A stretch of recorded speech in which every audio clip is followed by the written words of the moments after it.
Hello,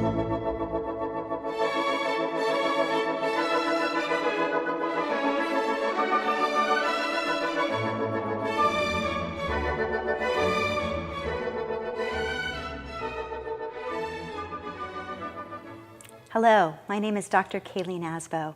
I am the music historian in residence for the Santa Rosa Symphony Orchestra, and I want to invite you to our November concerts. We'll be auditioning our second candidate for new music director, Mei-Ann. This particular program is one that explores the power of music to heal and to transform. I like to call it the light in the darkness. Our first piece of music will be a festive overture written by the Russian composer Dmitri Shostakovich. It was written in only 3 days when it was virtually demanded of him by the Soviet government to celebrate the October Revolution. Now, Shostakovich's own life was shadowed over with the threat of constant exile. If ever he wrote a piece of music that the government didn't like, he might be hauled off to Siberia.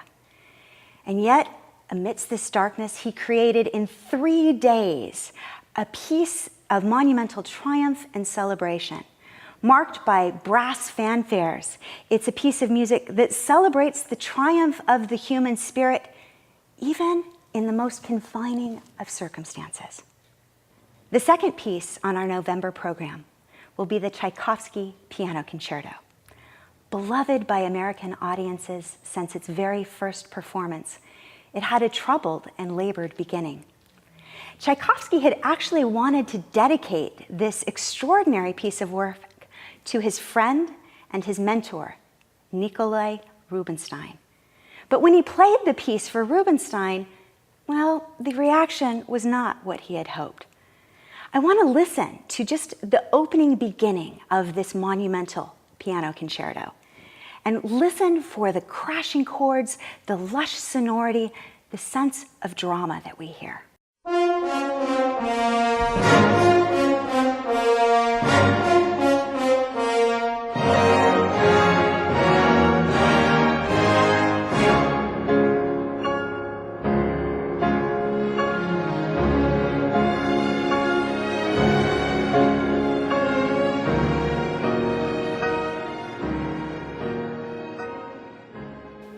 Surprisingly, this passage, which is now one of the most recognizable and revered openings of the piano concerto literature, set Rubinstein's teeth on edge. In fact, he hated the entire piano concerto. He called it worthless, vulgar, an atrocity. He said he would refuse to play it unless most of it was revised.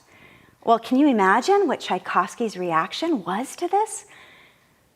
He found a good solution, however. There was another pianist, Hans von Bülow. Hans von Bülow was a great musician, but he was suffering from a broken heart.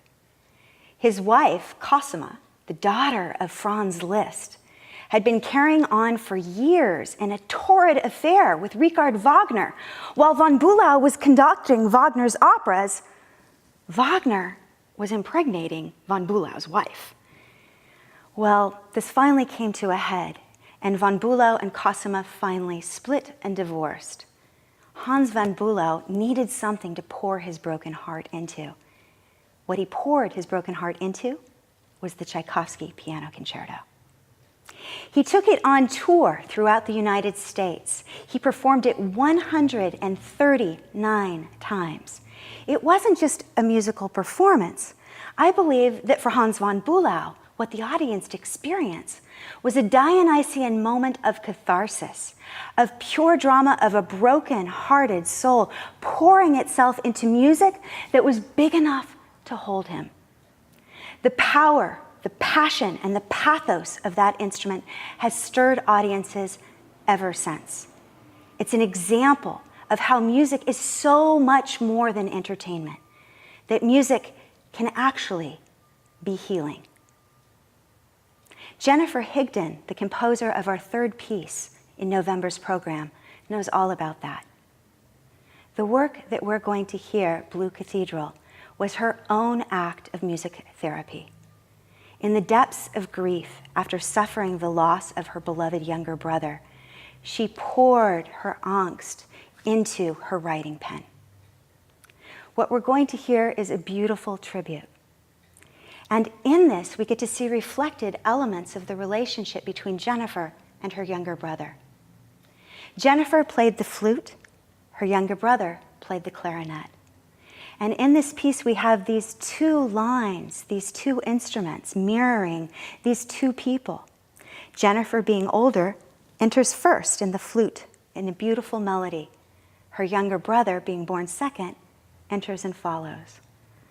Over the course of the development of this piece of music that is shimmering with blue light, eventually the clarinet has to soar off into another region, leaving the flute behind. It's a profoundly moving work, one that touches on the depths of our human experience of loss, but transforms them into experiences of memory and beauty. Memory and beauty were two things that Felix Mendelssohn knew much about. He grew up as one of the great prodigies of all time, memorizing the entire Well-Tempered Clavier with his sister Fanny, sharing and exulting in a sense of play and joy, and yet also always having a little bit of a sense of melancholy for lost innocence.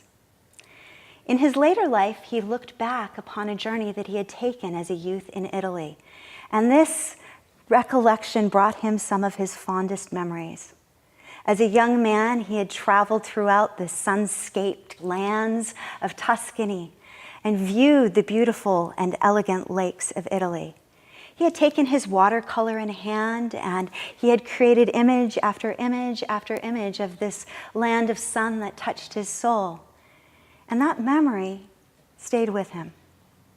The so-called Italian symphony is a work that is absolutely bursting with joy, bursting with light and with sunshine. It is infectious. The opening allegro is filled with so much joy, I just dare you not to tap your toes.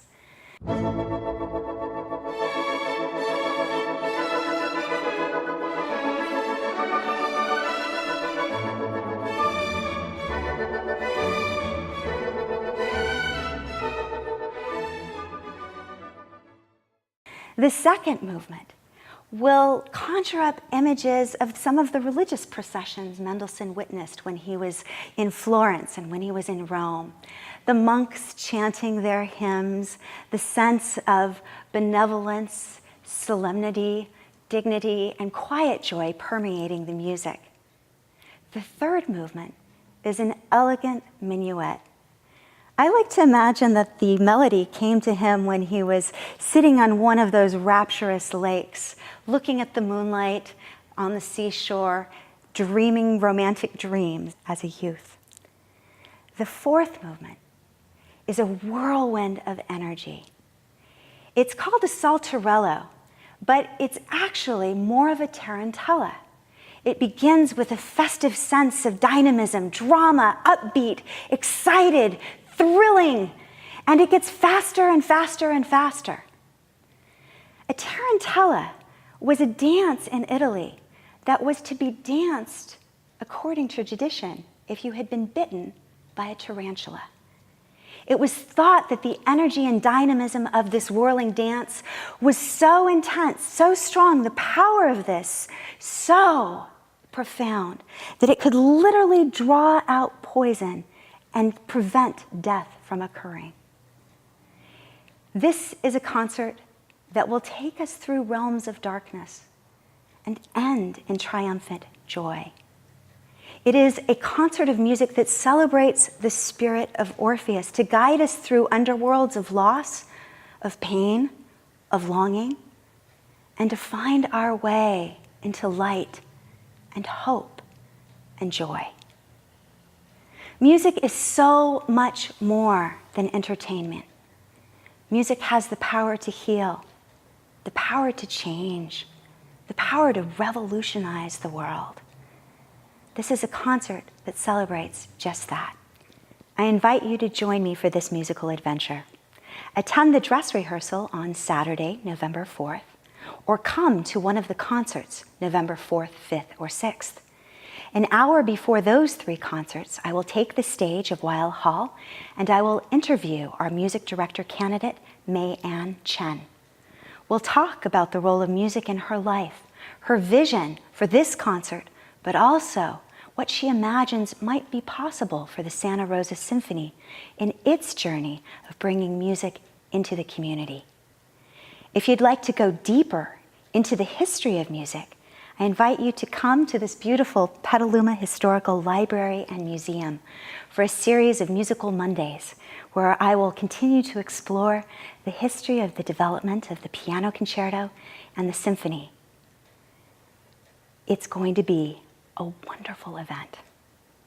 Come and experience how music can not only be something beautiful to listen to, but that it has the power to touch, to transform, and to change the world around us. I'm Dr. Kayleen Asbo, and I'm delighted to be with you this season. Come and share in the adventure.